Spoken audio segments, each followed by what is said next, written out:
નામ સ્મરણ, ભક્તિ કરો, જપ કરો.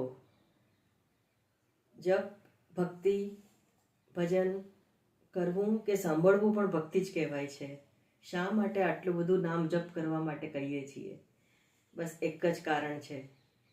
ચોમાસામાં જ્યારે આપણે જઈએ છીએ ટ્રાવેલિંગમાં, ત્યારે ગાડીના કાચ ઉપર હજારો લાખો ટીપાઓ પડે છે. એક જ વાઇપર ઇનફ છે. વાઇપર અહીંયાથી અહીંયા જાય છે અને હજારો પાણીઓના બિંદુને કે ધોધમાર વરસાદ વરસતો હોય તો પણ તમારો સ્ક્રીન ચોખ્ખો કરી આપે છે કે આગળનું ટ્રાવેલિંગ સારી રીતે થાય. બસ આ નામ જપ છે, ભક્તિ છે, સ્મરણ છે. શેનું કામ કરે છે? વાઇપરનું કામ કરે છે. મન શું કરે છે? મનનો સ્વભાવ પહેલાં સમજી લો. સંકલ્પ વિકલ્પ કર્યા કરે છે. આ કરું કે આ ન કરું. વિડંબણાઓ ઊભી કરે છે અને ઇમેજિનરી ખયાલી વિડંબણાઓ ઊભી કરે છે. ઘણીવાર એવું હકીકત હોતી પણ નથી, પણ વધારે ઓવર થિંકિંગ, વધારે વિચારો કર્યા કરે છે.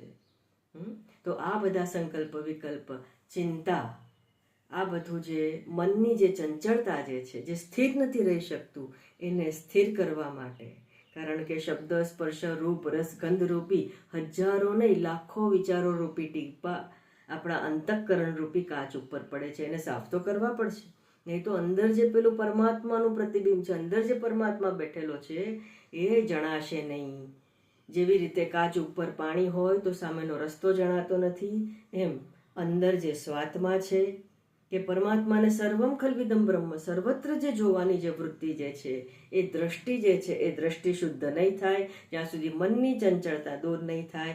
અને આ મનની ચંચળતા દૂર કરવા માટે આ વાઇપરનું કામ કરે છે. ભક્તિ માટે નામ જપ, સ્મરણ, કીર્તન, ચિંતન અને ભજન કરવામાં કરો એવું કહેવામાં આવે છે. ગાડી કેટલી પણ મોંઘી હોય, વાઇપરની તો જરૂર પડે જ છે. અમે તો બહુ મોટી સાધના કરીએ છીએ, ઘણું શ્રવણ, ઘણું બધું જ્ઞાન લઈ લીધું છે. અમારે વાઇપરની શું જરૂર? નહીં, વાઇપરની જરૂર તો દરેક ગાડીને પડે છે. નહીં તો શું થાય?